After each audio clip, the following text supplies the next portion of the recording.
காசா போரை முடிவுக்கு கொண்டு வந்தால்தான் அமெரிக்க அதிபர் நோபல் பரிசு வெல்ல முடியும் என பிரான்ஸ் அதிபர் இமானுவேல் மேக்ரோன் தெரிவித்து உள்ளார்.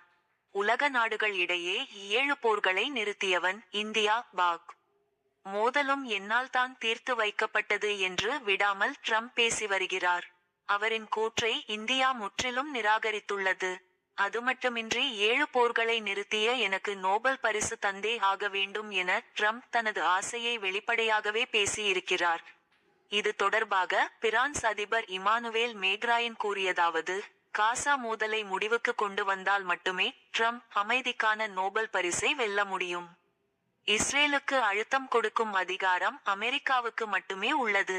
தற்போதைய சூழ்நிலையில் ஏதாவது செய்யக்கூடிய ஒரே ஒரு நபராக அமெரிக்க அதிபர் இருக்கிறார். காசாவில் இஸ்ரேல் அரசு தனது இராணுவ நடவடிக்கைகளை நிறுத்த அமெரிக்கா அழுத்தம் கொடுக்க வேண்டும். அமெரிக்கா இஸ்ரேல் மீது அதிக செல்வாக்கை கொண்டுள்ளது. அமெரிக்க அதிபர் ஏன் நம்மை விட அதிகமாக செய்ய முடியும்? காசா மோதலை நடத்த அனுமதிக்கும் ஆயுதங்களை இஸ்ரேலுக்கு நாங்கள் வழங்குவதில்லை.